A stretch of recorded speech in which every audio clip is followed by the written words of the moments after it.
Mi nuera llegó gritando: «Vete a tu casa y déjame trabajar. ¿Ya no entiendes el negocio?». Estaba en mi oficina revisando facturas cuando mi nuera entró como tormenta. Frente a todos los empleados, gritó que me fuera a mi casa y la dejara trabajar, que ya no entendía el negocio. Su voz rebotó en las paredes. Sentí como 30 años de sacrificio se reducían a esas palabras. Los empleados bajaron la mirada, incómodos. Yo solo respiré profundo y abrí el cajón de mi escritorio. Saqué una carpeta que había guardado por años, esperando nunca tener que usarla. Le dije con calma que tenía razón, pero que había algo que debía ver primero. Gracias por estar aquí. Dale like, suscríbete al canal y cuéntame en los comentarios desde dónde escuchas mi historia. Quiero saber que no estoy sola en esto y qué harías tú en mi lugar. Ahora estoy sentada en esta misma oficina. El olor a café frío en mi taza me ancla al presente. Mis manos descansan sobre el escritorio de madera, el mismo donde mi esposo y yo firmamos nuestro primer contrato hace 35 años.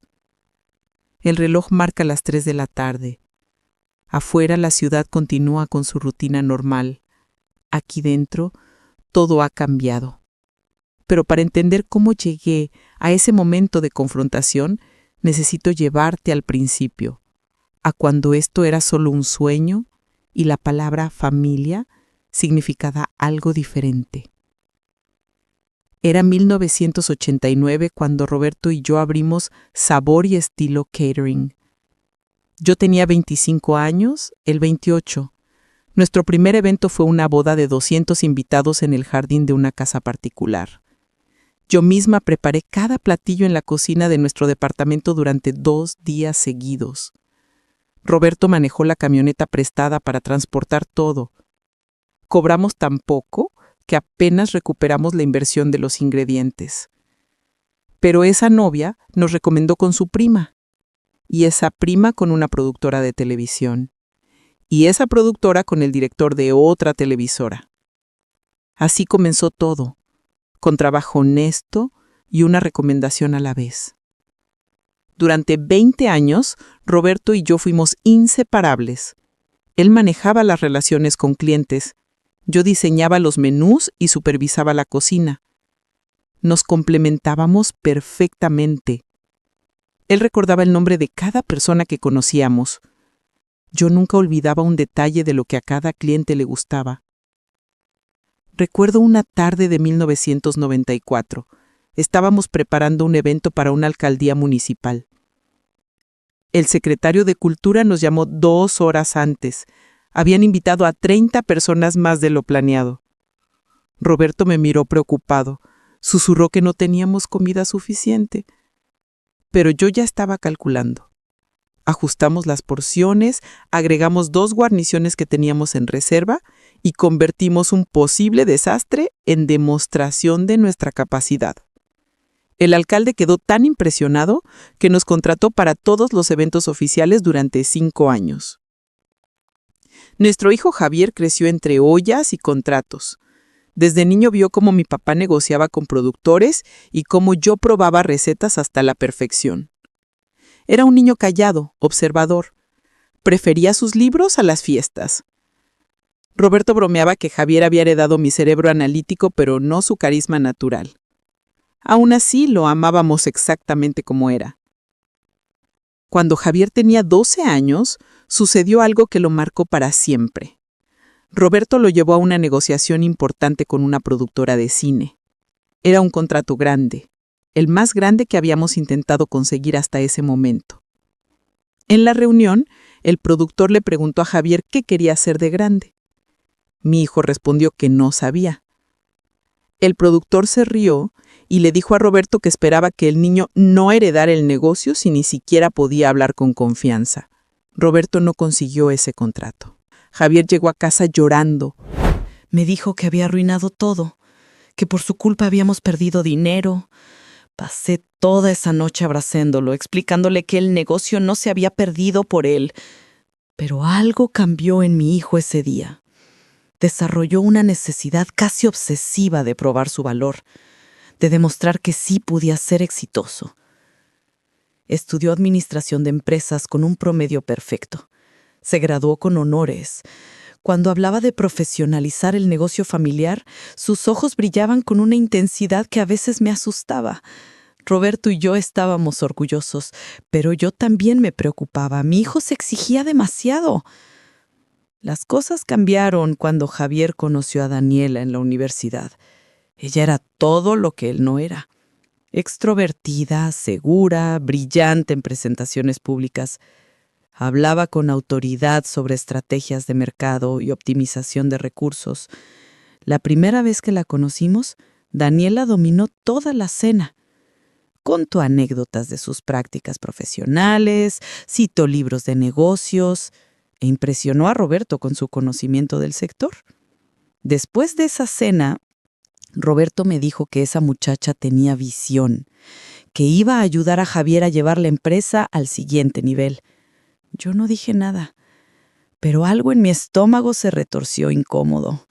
No era que Daniela me cayera mal, era que cuando ella hablaba, Javier desaparecía. Se convertía en audiencia de su propio noviazgo. Se casaron en 2015.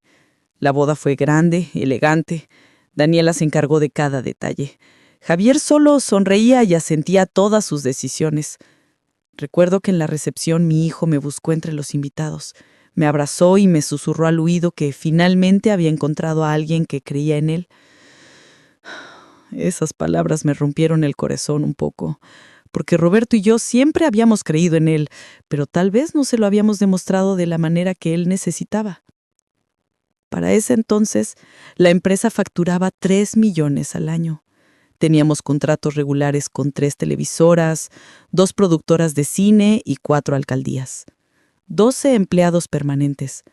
No éramos millonarios, pero vivíamos bien.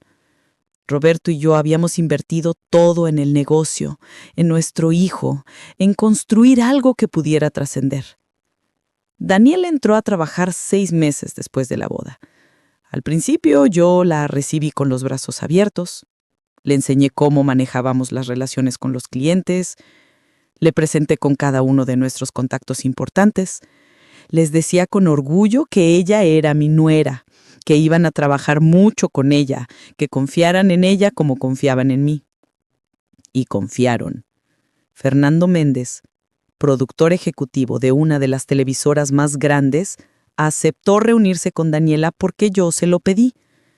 Había conocido a Fernando en 1998. Habíamos trabajado juntos durante 20 años. Su lealtad era hacia mí, hacia Roberto. Pero cuando yo presenté a Daniela, él la aceptó como extensión de nuestra familia. Lo mismo pasó con todos. Productores que conocíamos desde hace 15 años, alcaldes que habían trabajado con Roberto desde sus primeras campañas, todos le dieron acceso porque éramos familia. Daniela aprendió rápido, demasiado rápido.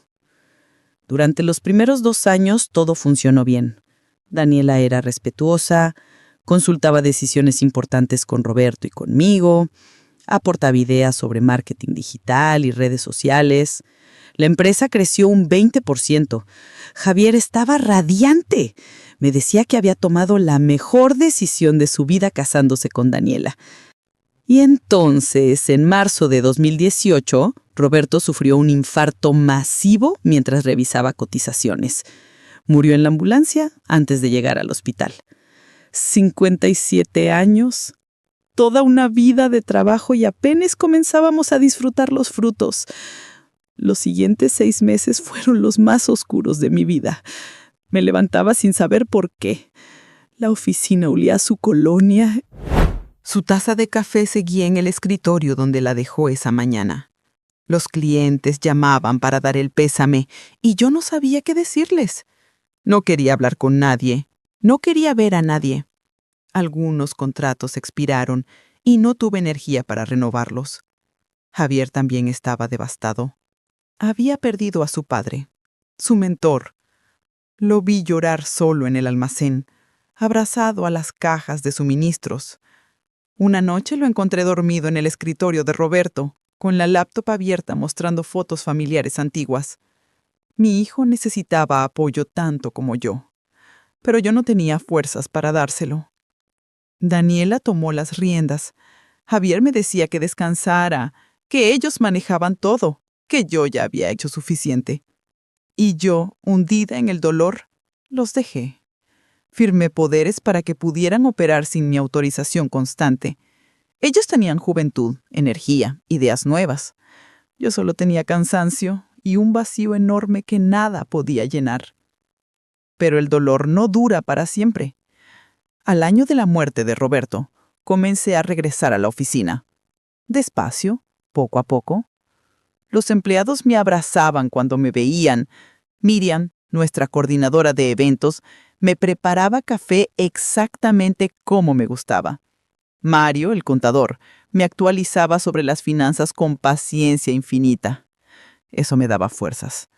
Empecé a notar cambios. Daniela había reorganizado la estructura. Ahora ella era directora general y Javier director de operaciones. Yo no tenía título. Cuando pregunté, Daniela sonrió con paciencia. Me dijo que yo era la fundadora, la matriarca. Lo dijo como si fuera un honor, pero sonó a jubilación forzada. También noté cambios en Javier. Mi hijo parecía más callado que antes, más ausente. Cuando le preguntaba cómo estaba, me daba respuestas vagas. Decía que todo estaba bien, que solo estaba cansado por el trabajo. Pero yo conocía a mi hijo. Algo no estaba bien. Una noche, Javier vino a cenar a mi casa. Daniela había viajado otra vez, supuestamente a una reunión con clientes potenciales en otras ciudades. Mientras comíamos, mi hijo apenas tocó su comida. Le pregunté directamente si todo estaba bien en su matrimonio. Se quedó callado largo rato. Luego me dijo que Daniela trabajaba mucho, que casi nunca estaban juntos, que cuando estaban ella solo hablaba de la empresa. Me preguntó si así había sido mi matrimonio con su padre. Le expliqué que Roberto y yo trabajábamos juntos, sí, pero que siempre encontrábamos tiempo para ser pareja además de ser socios. Que el negocio era importante, pero que nosotros éramos más importantes que el negocio. Javier asintió lentamente, pero no dijo nada más. Los siguientes meses continuaron igual. Yo trataba de involucrarme. Daniela amablemente me desviaba. ¿Sugería menús para eventos importantes? Ella los cambiaba para modernizar la oferta. ¿Opinaba sobre negociaciones? Ella las cerraba sin consultarme. Mi rol se convirtió en decorativo. La fundadora que aparecía en fotos corporativas, pero no firmaba contratos. Javier notaba mi incomodidad, pero no intervenía. Me decía que le diera tiempo a Daniela, que ella estaba haciendo crecer la empresa, que la facturación había subido 40% desde que ella manejaba todo, que tenía que confiar. Y yo intentaba confiar, pero algo en mi interior me decía que algo estaba mal. Daniela viajaba cada vez más, 2, 3 días fuera cada semana. Explicaba que eran reuniones con clientes potenciales en otras ciudades. Javier se quedaba manejando las operaciones locales mientras ella cerraba contratos grandes con cuentas corporativas que yo no conocía. Cuando le preguntaba cómo los contactaba, ella respondía que era networking, que así funcionaban los negocios ahora, que yo no entendía las estrategias modernas. En esas semanas, noté algo más. Javier empezó a llegar tarde a la oficina. Cuando le preguntaba por qué, me decía que Daniela lo había llamado a medianoche desde su hotel, que habían estado hablando hasta tarde, pero su cara no mostraba felicidad, mostraba cansancio, confusión. A veces, cuando pensaba que nadie lo veía, mi hijo revisaba el teléfono de Daniela que ella había dejado en el escritorio, como si buscara algo, como si sospechara algo. Los empleados antiguos empezaron a renunciar. Primero, el chef ejecutivo que llevaba 15 años con nosotros. Luego Miriam, la coordinadora de eventos que había estado desde que Javier era niño. Les pregunté por qué se iban. Respuestas vagas. Nuevos retos. Momento de cambio. Pero en sus ojos vi algo más. Incomodidad. Miedo, tal vez. Un día de octubre de 2023, Llegué temprano a la oficina. No había nadie más. Escuché la voz de Daniela en su oficina, hablando por teléfono. La puerta estaba entreabierta. Decía que no se preocupara, que una vez que consolidaran los contratos grandes, se salían, que creaban su propia empresa y se llevaban todo. Hubo una pausa, luego una risa, que su esposo no sospechaba nada y que la vieja ya no contaba, que todos los clientes le respondían a ella ahora. Sentí como si me hubieran vaciado un balde de agua helada. Me alejé antes de que saliera. Mi corazón latía tan fuerte que pensé que me desmayaría. ¿Había escuchado bien? ¿Daniela planeaba traicionarnos? ¿A su propio esposo? ¿A la empresa que Roberto y yo construimos? Esa noche no pude dormir. Quise decirle a Javier, pero me detuve. No tenía pruebas. Solo una conversación escuchada a medias. Me diría que malinterpreté, que estaba paranoica, que estaba celosa del éxito de su esposa. Pero ahora estaba alerta. Y cuando prestas atención, las cosas comienzan a mostrarse. 2 semanas después de escuchar esa conversación, nuestro contador Mario me llamó. Su voz sonaba preocupada. Me dijo que necesitaba que verificara algo, que varios clientes grandes estaban cancelando contratos a mitad de proyecto, 5 en las últimas 2 semanas, que decían que habían encontrado mejor oferta, pero que era extraño, que en 10 años trabajando con nosotros nunca había visto esto. Revisé la lista que me envió. Una televisora que llevaba 8 años con nosotros, una productora que Roberto había conseguido en 2005, 2 alcaldías que renovaban automáticamente cada año.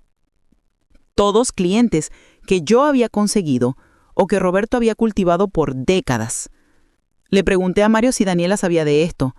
Me respondió que ella decía que era normal, que el mercado estaba competitivo. Pero Mario no estaba convencido. Me sugirió que hablara con los clientes directamente, que preguntara qué había pasado. Le agradecí y colgué. Esa tarde llamé a Fernando Méndez. Fernando y Roberto habían sido amigos desde 1998. Cuando Roberto murió, Fernando lloró en el funeral como si hubiera perdido un hermano. Su voz sonaba incómoda cuando contestó mi llamada. Me dijo que necesitaba hablar conmigo en privado, que era delicado. Nos vimos esa noche en un café lejos de la oficina. Cuando llegué, Fernando ya tenía una carpeta sobre la mesa. Me explicó que la semana anterior, Daniela lo había contactado. Le había ofrecido los mismos servicios de catering que nosotros proveíamos, pero desde otra empresa. Una empresa llamada Eventos Premier. Los precios eran un 15% más bajos que los nuestros. Fernando había aceptado porque confiaba en mí. Pensó que era una expansión de nuestro negocio familiar. Pero cuando revisó el contrato, vio que Eventos Premier no tenía ninguna conexión con Sabor y Estilo Catering. Los socios registrados eran Daniela Fernández y un tal Ricardo Maldonado. Fernando había investigado antes de firmar. Por eso me llamaba. Me mostró la carpeta. Allí estaba todo. Eventos Premier se había registrado 18 meses atrás. Daniela tenía el 50% de las acciones. Ricardo Maldonado el otro 50%.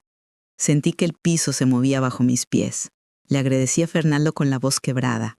Me dijo que todos los contratos que había hecho con Daniela los iba a cancelar, que su lealtad era conmigo. Le pedí que esperara, que no hiciera nada todavía. Necesitaba más información. Esa noche no pude dormir pensando en qué hacer. A la mañana siguiente, contraté a un investigador privado. Le di toda la información, la conversación que escuché, la empresa paralela, los clientes que nos abandonaban. Le pedí que averiguara todo sobre Ricardo Maldonado y la relación entre él y mi nuera. Le pedí también que fuera discreto. No quería que Daniela sospechara nada. Mientras esperaba los resultados de la investigación, decidí hablar con Miriam. Ella había renunciado 3 meses atrás, después de 14 años trabajando con nosotros. Miriam había sido más que empleada, era parte de la familia. Había visto crecer a Javier, había llorado en el funeral de Roberto. Su renuncia me había dolido profundamente. Fui a su casa una tarde. Cuando abrió la puerta, sus ojos se llenaron de lágrimas. Me abrazó y me dijo que había querido llamarme tantas veces, pero que no sabía cómo. La invité a sentarnos y le pregunté directamente, ¿Por qué se había ido realmente? Miriam rompió en llanto. Me contó que 6 meses atrás Daniela le había pedido los contactos de todos nuestros proveedores y clientes. Le dijo que era para actualizar la base de datos, que estaban modernizando el sistema. Miriam se los dio sin sospechar. Era información que siempre había estado disponible para los gerentes. 2 semanas después, varios de esos clientes empezaron a llamar preguntando específicamente por Daniela, no por la empresa, por Daniela. Cuando Miriam mencionó esto en una junta semanal, Daniela la confrontó en privado después. La llevó a su oficina, cerró la puerta y le dijo con voz fría que si comentaba algo con alguien sobre esas llamadas, se aseguraría de que nunca volviera a trabajar en la industria. Miriam tenía una hija en la universidad. Necesitaba el trabajo, pero el ambiente se volvió insoportable. Daniela empezó a criticar cada cosa que hacía. La hacía sentir incompetente. Lo humillaba frente a otros empleados. Miriam aguantó 2 meses más y luego renunció porque su salud mental no resistía. Le pregunté si había notado algo más. Miriam titubeó. Luego me contó que una tarde había visto a Daniela en el estacionamiento de la oficina, dentro de un auto con un hombre que no era Javier. Estaban conversando muy cerca, demasiado cerca. Miriam se alejó rápido sintiéndose incómoda. Nunca dijo nada porque no sabía si era su lugar hacerlo. Le pedí a Miriam que documentara todo lo que recordaba. Cada conversación, cada fecha, cada detalle. Me dijo que sí, que lo hacía por Roberto, porque él siempre había sido justo con ella. También me dijo algo más, que el chef ejecutivo había renunciado por razones similares. Daniela también lo había amenazado. Me dio su número de teléfono. Esa noche llamé al chef. Confirmó todo. Daniela le había pedido las recetas originales de la empresa, las que yo había desarrollado durante años. Cuando él preguntó para qué, ella dijo que era para el archivo digital. ¿Él se las dio? 3 semanas después escuchó a Daniela por teléfono describiendo esas recetas exactas a alguien, ofreciéndolas como parte de un paquete de servicios. Cuando él la confrontó, ella lo amenazó igual que a Miriam. Ahora tenía 3 fuentes confirmando el mismo patrón. Daniela estaba usando información de nuestra empresa para beneficio personal. Estaba amenazando a empleados para mantenerlos callados. Estaba construyendo algo en paralelo mientras fingía lealtad. Pero necesitaba más. Necesitaba evidencia irrefutable. Una semana después, el investigador privado me entregó su reporte. Lo que encontró fue peor de lo que imaginaba. Ricardo Maldonado era chef ejecutivo. Había trabajado en varios restaurantes de lujo. Daniela y él se habían conocido en un evento corporativo hace 2 años. Las fotografías del investigador no dejaban duda. Ellos en restaurantes, entrando juntos a hoteles, besándose en el estacionamiento de un centro comercial. La relación había comenzado 6 meses después de la muerte de Roberto. Mientras mi hijo lloraba a su padre, Daniela ya estaba construyendo su plan de escape. El investigador había conseguido acceso a los registros bancarios de Eventos Premier. En 18 meses, esa empresa había facturado $1.200.000. Cada cliente en la lista era nuestro. La productora vecina que Roberto consiguió. La alcaldía de la zona norte que renovaba desde 2010. La televisora de Fernando. Todos clientes que yo había presentado personalmente con Daniela, confiando en que trabajaría para nuestra empresa familiar. Pero lo peor fueron los mensajes. El investigador había conseguido recuperar mensajes de texto del teléfono de Daniela. Los leí con las manos temblando. Ella le escribía a Ricardo que una vez que consolidaran los contratos grandes, dejaría a Javier. Que su esposo era un idiota que no sospechaba nada, que la vieja estaba acabada, que todos los clientes importantes ya respondían solo a ella. En otro mensaje más reciente, Daniela le decía a Ricardo que estaba lista para el siguiente paso, que iba a forzar a la suegra a salirse completamente de la operación. Que una vez fuera, terminarían de transferir los últimos contratos y cerrarían Sabor y Estilo desde adentro. Que Javier perdería todo y ella se quedaría con lo que realmente importaba: los contactos y el acceso al mercado. Lloré esa noche como no lloraba desde la muerte de Roberto. No eran lágrimas de tristeza, era furia.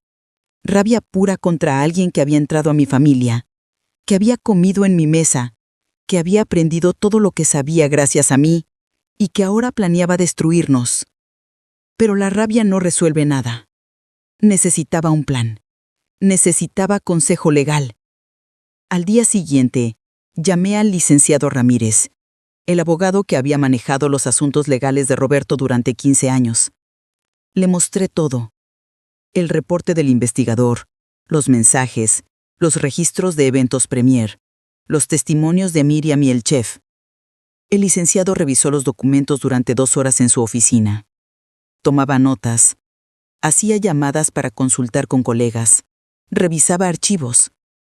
Finalmente me miró con expresión seria y me preguntó si recordaba el testamento que Roberto había firmado 3 años antes de morir. Le dije que sí, vagamente. Había estado tan concentrada en el negocio en ese momento que no había leído los detalles con atención. El licenciado sacó una copia del archivo. Me explicó que Roberto había sido muy específico. El 80% de sabor y estilo catering estaba registrado a mi nombre. El 20% restante a nombre de Javier. Daniela no tenía ninguna acción. Ella era empleada con poder de representación que yo le había otorgado después de la muerte de Roberto, pero no propietaria. Más importante aún, ese poder podía ser revocado en cualquier momento por mí como accionista mayoritaria.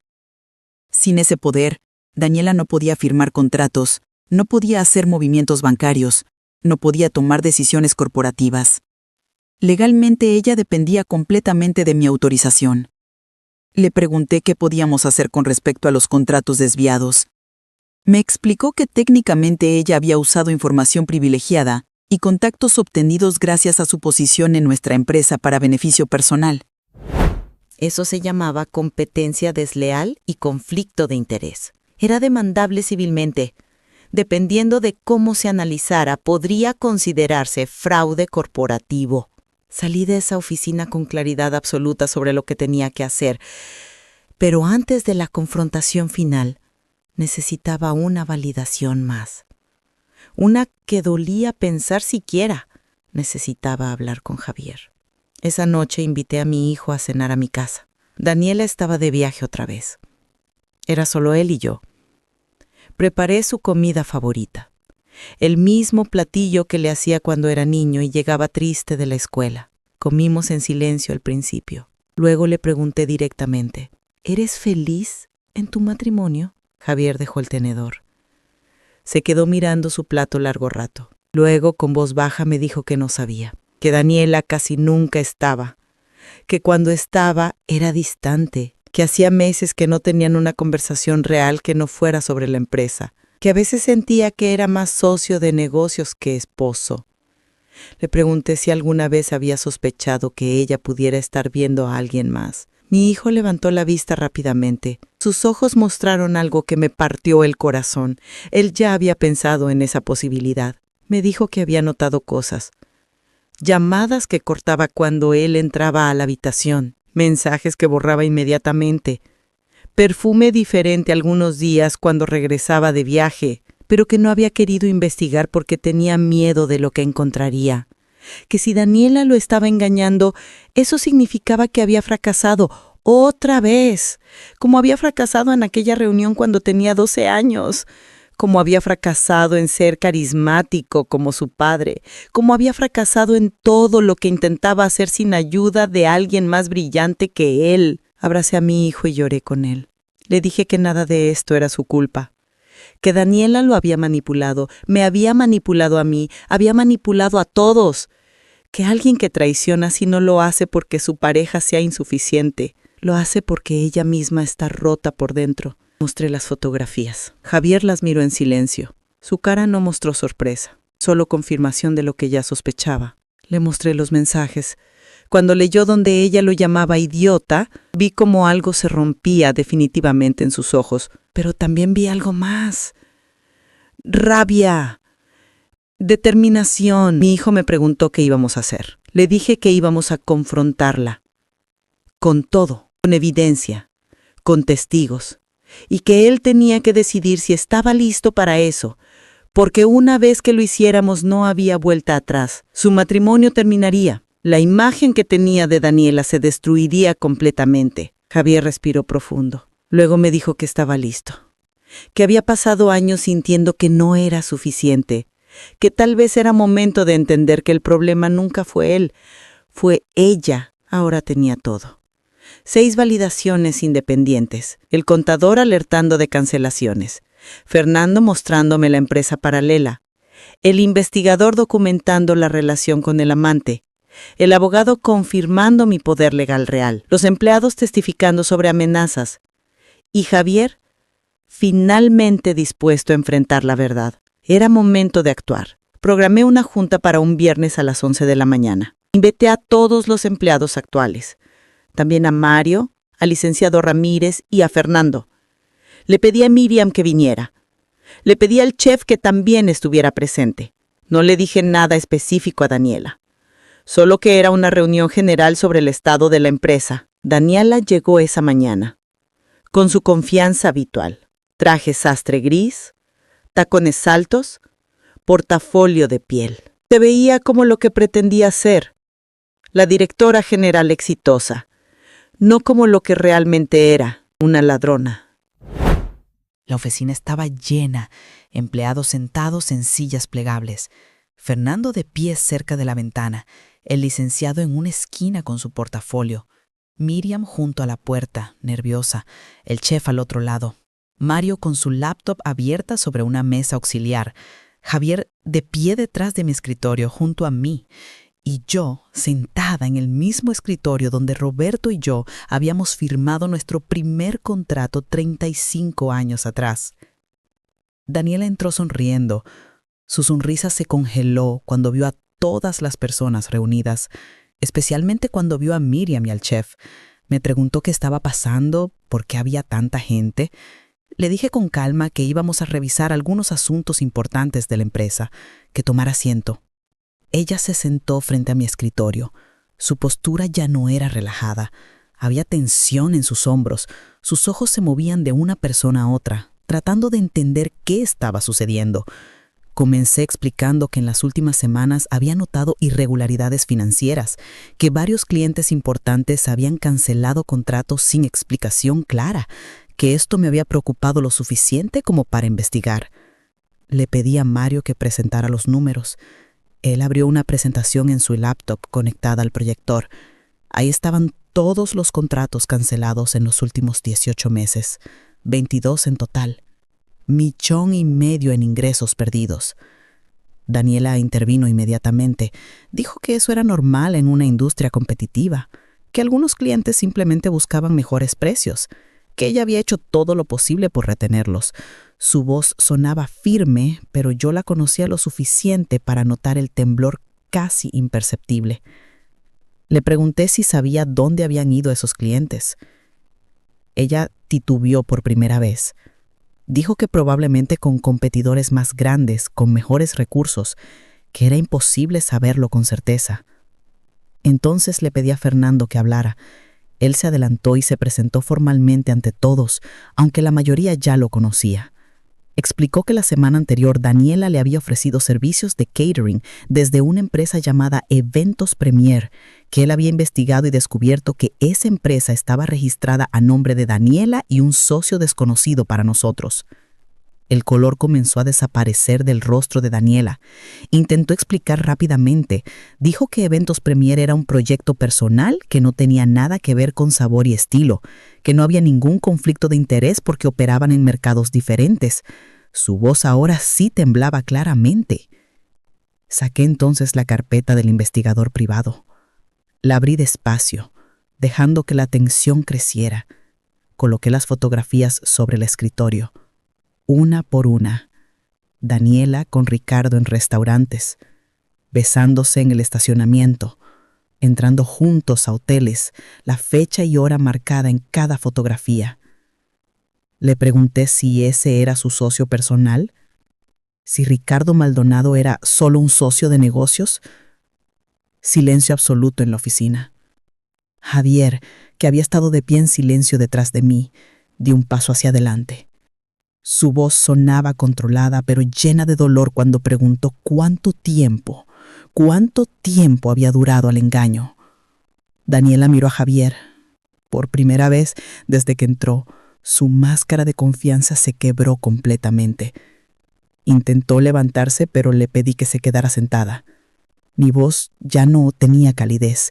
Era la voz de una mujer que había construido un imperio y que no iba a permitir que nadie lo destruyera. Coloqué frente a ella los registros bancarios de Eventos Premier. $1.200.000 facturados en 18 meses. Le pedí que revisara la lista de clientes. Ella no quería mirar, pero cuando sus ojos recorrieron la lista, supe que entendió que estaba acabada. Todos eran nuestros clientes. Todos eran contactos que yo le había presentado personalmente.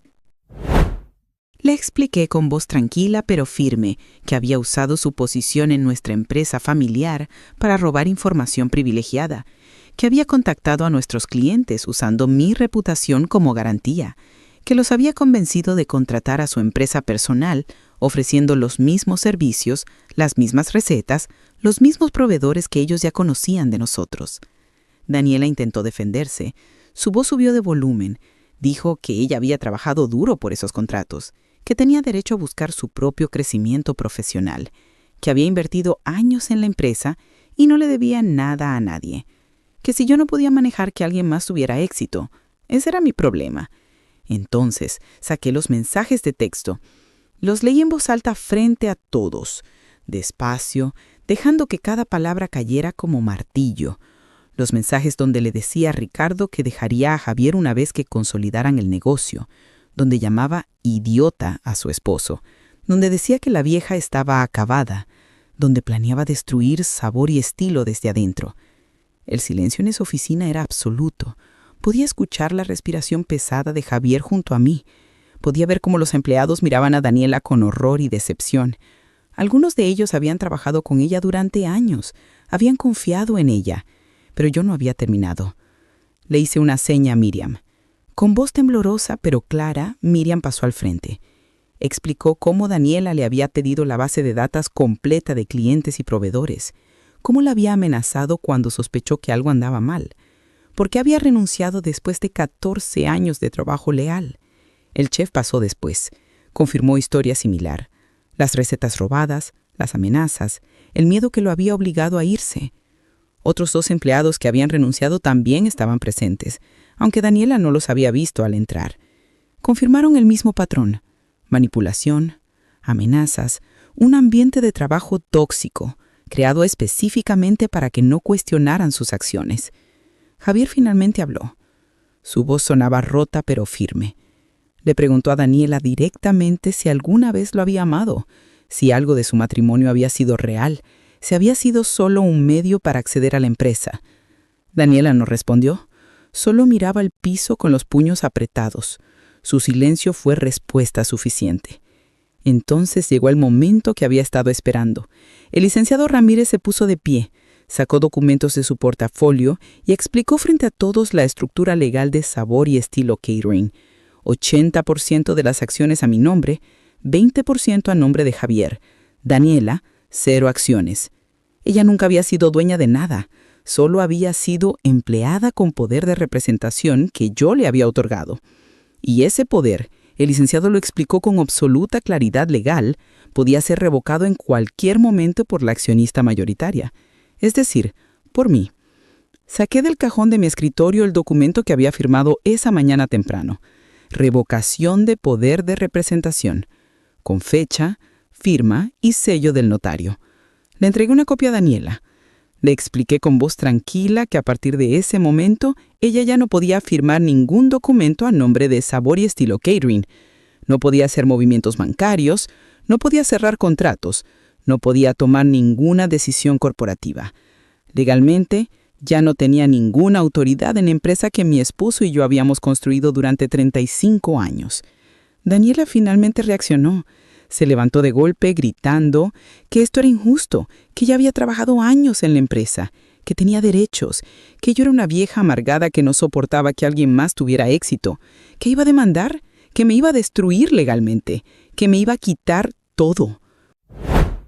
Dejé que gritara. Cuando terminó, respiré profundo y le respondí con la misma calma. Le dije que tenía razón en una cosa. Ella había trabajado en la empresa como empleada y como tal había firmado un contrato de confidencialidad, había firmado una cláusula de no competencia, había firmado un acuerdo de uso exclusivo de información corporativa. Tenía copias de todos esos documentos firmados por ella. Había violado los 3. El licenciado agregó que los documentos en su poder eran suficientes para presentar una demanda por competencia desleal, apropiación indebida de información privilegiada y fraude corporativo, que los daños estimados superaban el $1.000.000, que si procedíamos legalmente ella no solo perdería su empresa paralela, sino que tendría que pagar restitución completa, más daños punitivos, que su carrera en esta industria terminaría permanentemente. Daniela me miró con odio puro. Me preguntó qué quería de ella, qué tenía que hacer para que no la demandara. Le respondí claramente.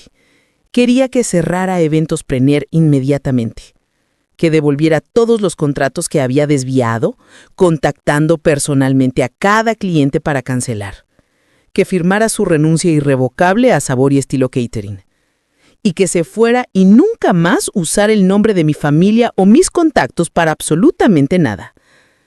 Si hacía eso, no la demandaría, no la perseguiría legalmente, simplemente desaparecería de nuestras vidas y todos seguiríamos adelante.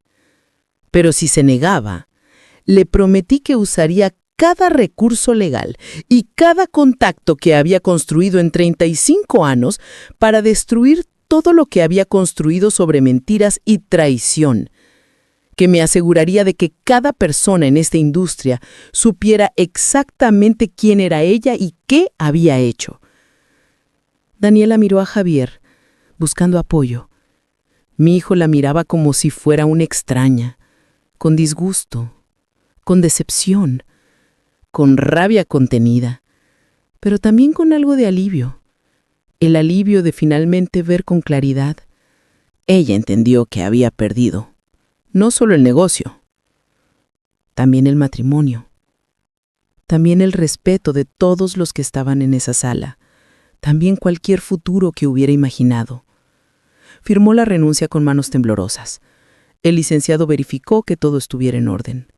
Le dio 48 horas para presentar la documentación de cierre de Eventos Premier y 72 horas para contactar a cada cliente desviado y cancelar los contratos personalmente. Antes de irse, Daniela se volvió hacia mí y me dijo con voz llena de veneno que yo había ganado esta vez, pero que algún día me arrepentiría, que había destruido la oportunidad de modernizar la empresa, que sin ella el negocio iba a colapsar porque nadie más sabía manejar las relaciones con clientes. Le respondí con calma que esos clientes nunca fueron suyos, que estaban ahí por mí, por 35 años de cumplir cada promesa, por décadas de responder llamadas a medianoche cuando había problemas, por una vida entera de valorar las relaciones sobre las transacciones.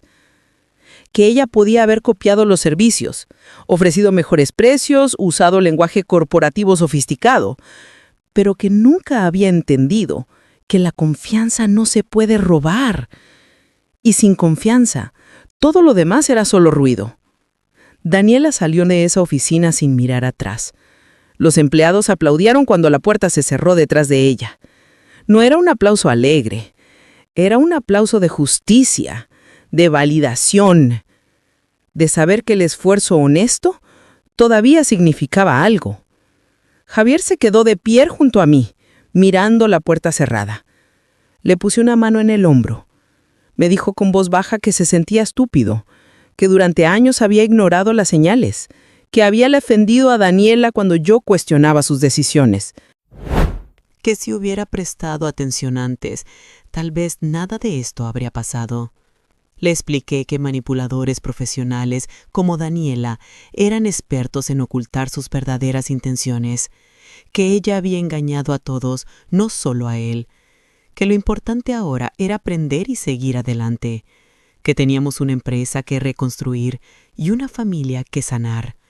Mi hijo asintió. Luego hizo algo que no hacía desde que era niño. Me abrazó fuerte y lloró en mi hombro. Dejé que sacara todo el dolor, toda la presión, toda la rabia. Los empleados fueron saliendo discretamente, dejándonos solos. Cuando Javier finalmente se separó, sus ojos mostraban algo diferente. Ya no era el niño inseguro que necesitaba validación constante. Era un hombre que había enfrentado su peor miedo y había sobrevivido. Me dijo que quería aprender, realmente aprender, cómo se construía y mantenía un negocio, no con estrategias modernas y optimización de procesos, con relaciones reales, con integridad, como Roberto y yo lo habíamos hecho desde el principio. Le respondí que estaría honrada de enseñarle, que esta vez lo haríamos juntos, como debió ser siempre. Los siguientes días fueron un torbellino. Daniela cumplió con lo acordado, probablemente por miedo a las consecuencias legales. Eventos Premier cesó operaciones. Los registros mercantiles mostraron la disolución de la sociedad. Ricardo Maldonado desapareció tan rápido como había aparecido. Según me enteré después por el investigador, él había intentado contactar a Daniela múltiples veces. Ella nunca respondió. Él se mudó a otra ciudad. Nunca tuvo interés real en ella, solo en el dinero que prometía. Lo más doloroso fue el divorcio. Javier inició el proceso inmediatamente. No quería esperar, no quería prolongar la agonía. Daniela no peleó, no pidió nada, probablemente porque sabía que si íbamos a juicio, todo lo que habíamos descubierto se volvería público, y eso arruinaría cualquier posibilidad de trabajar en la industria nuevamente. El proceso se finalizó en 3 meses, rápido y limpio, como arrancar una curita. Mientras el divorcio avanzaba, comencé el proceso de recuperación de clientes. Contacté personalmente a cada uno de los 22 clientes que habían sido desviados. Les expliqué la situación con honestidad brutal. Daniela había usado mi nombre y mi reputación para engañarlos. Había abusado de la confianza que yo había construido durante décadas. Ella ya no trabajaba con nosotros. Si querían regresar a Sabor y Estilo Catering, serían bienvenidos. Si preferían buscar otros proveedores, lo entendería perfectamente. De los 22 clientes, 19 regresaron. Me dijeron lo mismo en diferentes palabras, que habían confiado en Daniela por mí, que su lealtad siempre había sido hacia la familia que construyó esa reputación durante 35 años, no a alguien que llegó hace 7 años pretendiendo ser dueña, que lamentaban no haber preguntado antes por qué de repente trabajaban con una empresa diferente. Fernando fue el primero en firmar un nuevo contrato. Vino personalmente a la oficina, me abrazó y me dijo que había visto en su carrera a muchas personas intentando construir imperios sobre mentiras, que nunca funcionaba a largo plazo, que la confianza real se construye con tiempo y honestidad, exactamente como Roberto y yo lo habíamos hecho desde el principio. Los 3 clientes que no regresaron tenían sus razones. Uno ya había firmado contrato a largo plazo con otro proveedor y no podía romperlo. Otro había decidido internalizar sus servicios de catering. El tercero simplemente quería empezar de cero con alguien sin historia complicada. Los entendía a todos. No había resentimiento. Los negocios son negocios. Contraté de nuevo a Miriam como coordinadora de eventos. Ella lloró cuando le ofrecí el puesto.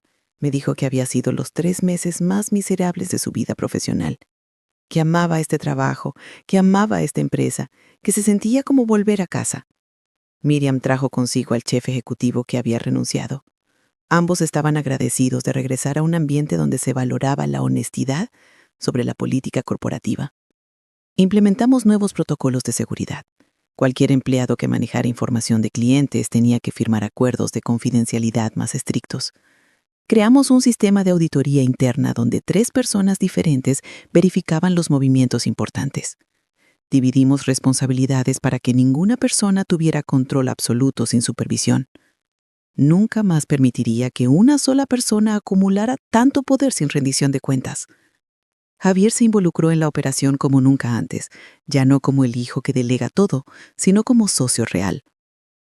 Empezó a acompañarme a reuniones con clientes, a aprender cómo se construyen relaciones verdaderas, no solo se firman contratos. Una tarde, después de una reunión exitosa con una nueva productora, me dijo que finalmente entendía algo.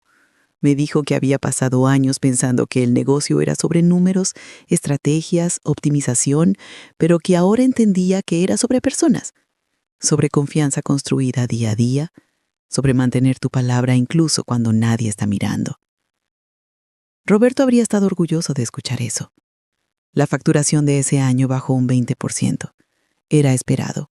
Habíamos perdido 3 clientes permanentemente y la energía de reconstrucción había sido agotadora. Pero no me preocupaba. Sabía que la base era sólida. Roberto y yo habíamos tardado 20 años en construir esta reputación. No se iba a derrumbar por una crisis de un año. En septiembre de 2024 recibimos una llamada de una cadena hotelera internacional. Necesitaban un proveedor de catering para todos sus eventos corporativos en la región. Era el contrato más grande que habíamos visto en nuestra historia. $1,500,000 al año por 3 años garantizados con opción a renovación. El director de operaciones del hotel me explicó en nuestra primera reunión que habían considerado a varios proveedores, que habían investigado exhaustivamente y que cuando preguntaron sobre nuestra empresa, todos les dijeron lo mismo. Sabor y Estilo Catering cumplía siempre. 35 años de operación sin un solo escándalo serio, sin demandas, sin quejas formales. Esa consistencia valía más que cualquier precio competitivo. Firmamos ese contrato en octubre. Javier y yo, juntos, uno al lado del otro, con Mario verificando cada cláusula financiera, con el licenciado Ramírez revisando los términos legales, con Miriam tomando notas para la implementación. Mientras firmaba, pensé en Roberto, en cómo habíamos empezado en la cocina de nuestro departamento, en cómo él siempre me decía que el negocio más rentable era aquel que se construía sobre cimientos honestos. ¿Había tenido razón? Para diciembre de 2024, la empresa había recuperado el 100% de su facturación anterior. Los empleados estaban contentos, los clientes estaban satisfechos y yo por primera vez en años dormía tranquila. Javier conoció a alguien nuevo en enero de 2025. Se llamaba Patricia. Era chef pastelera que trabajaba en una repostería artesanal del centro. La conoció cuando fue a comprar un pastel para mi cumpleaños. Ella no sabía nada de nuestra industria de catering corporativo. No tenía interés en networking y en contactos. Solo amaba crear cosas hermosas con sus manos. Pastelitos decorados como obras de arte, pan artesanal que olía a domingo por la mañana. Cuando Javier me la presentó, vi en sus ojos algo diferente. Cautela, sí, pero también esperanza. Patricia era tímida, de voz suave. Cuando le pregunté sobre su trabajo, se iluminó hablando de masas madre y técnicas de decoración francesa. No mencionó crecimiento empresarial ni expansión de mercado.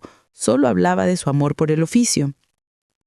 Le dije en privado a Javier que no tuviera miedo de volver a confiar, que lo que pasó con Daniela no definía su futuro, que había personas honestas en el mundo, solo tenía que aprender a reconocer la diferencia entre alguien que ama lo que hace y alguien que ama el poder que puede obtener.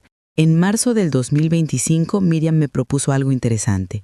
Dijo que habíamos pasado por tanto en el último año que deberíamos documentarlo, no como chisme, sino como lección.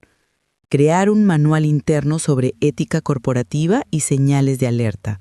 Usar nuestro caso como ejemplo de qué observar y cómo protegerse. Me gustó la idea. Trabajamos en ese manual durante 2 meses.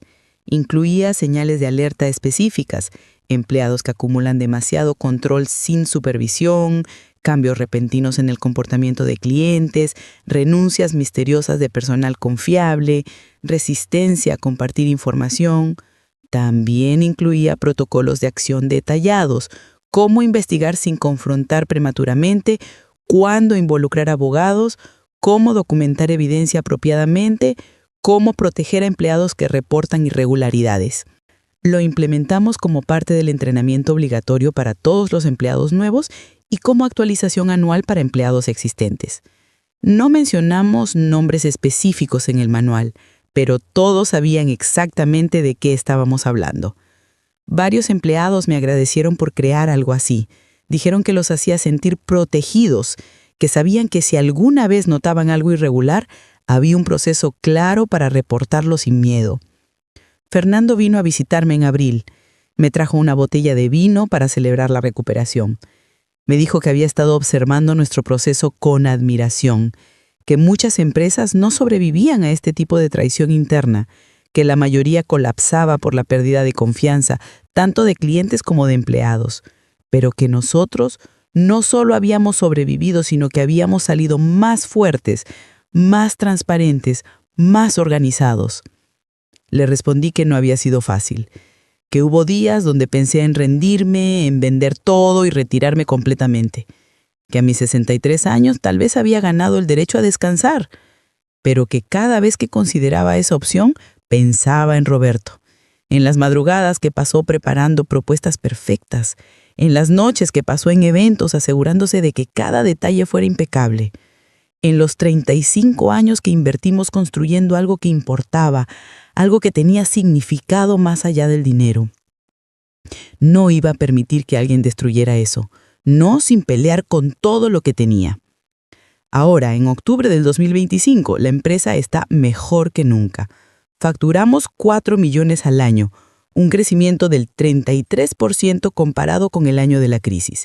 Tenemos 20 empleados permanentes, todos seleccionados cuidadosamente, no solo por sus habilidades, sino por sus valores.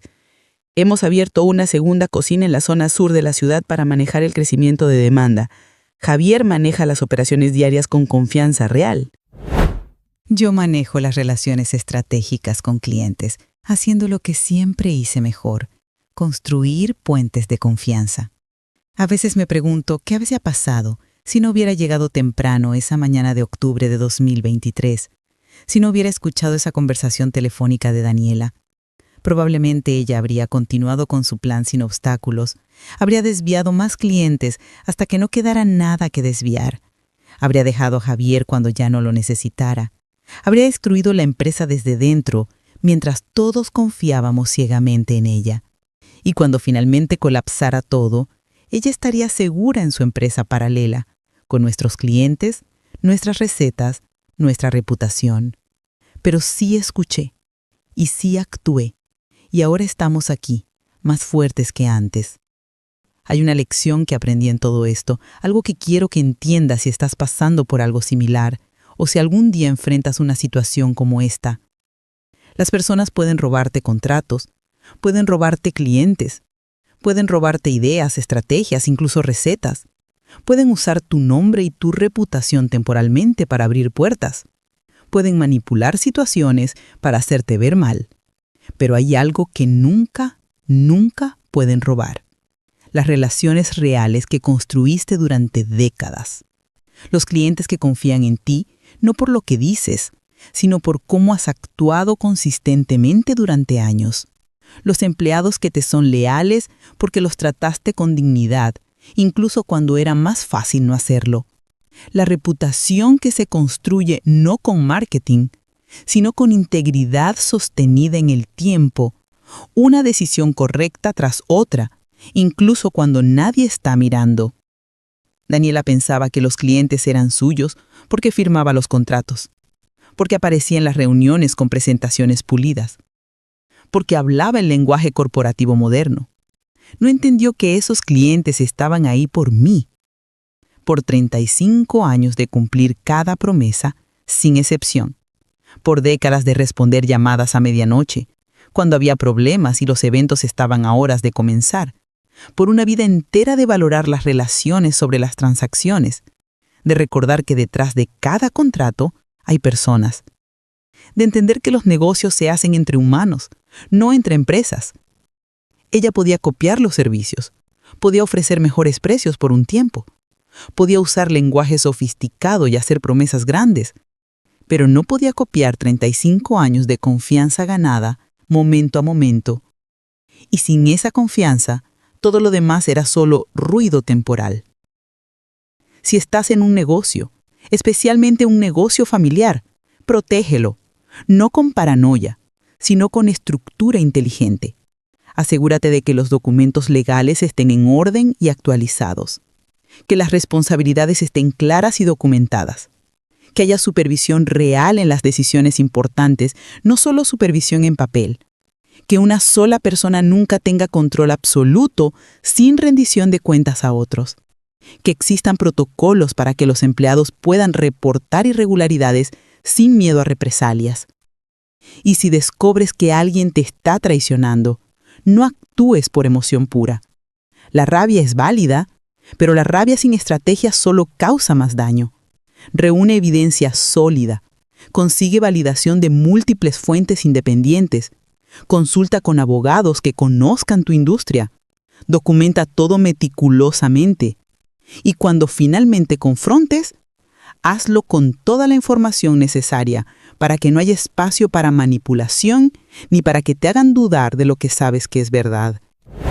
La justicia no siempre es ruidosa ni dramática. A veces es silenciosa y metódica, como esa carpeta que guardé en mi cajón durante años, esperando nunca tener que usarla. Pero cuando llegue el momento de usarla, tiene que ser definitiva. Ahora te pido que si esta historia te resonó, si te hizo sentir algo, le des like a este video. Compártelo con alguien que pueda estar pasando por algo similar, alguien que necesite saber que la traición no tiene que ser el final de la historia. Y cuéntame en los comentarios, ¿has enfrentado traición en tu negocio o familia? ¿Cómo lo manejaste? ¿Qué harías diferente si pudieras volver atrás? Antes de irme, debo decirte algo importante. Algunos detalles específicos de esta historia fueron modificados para proteger la privacidad de las personas involucradas. Nombres cambiados, ubicaciones ajustadas, fechas aproximadas, pero la esencia, el dolor de la traición, la complejidad de descubrirla, la dificultad de confrontarla y la satisfacción de la justicia final, todo eso es absolutamente real. Esta historia sucedió y si te está sucediendo a ti ahora mismo, quiero que sepas que no estás solo. Gracias por escuchar mi historia hasta el final. Gracias por estar aquí. Y recuerda esto. Puedes construir un imperio sobre mentiras, pero nunca durará tanto como uno construido sobre la verdad.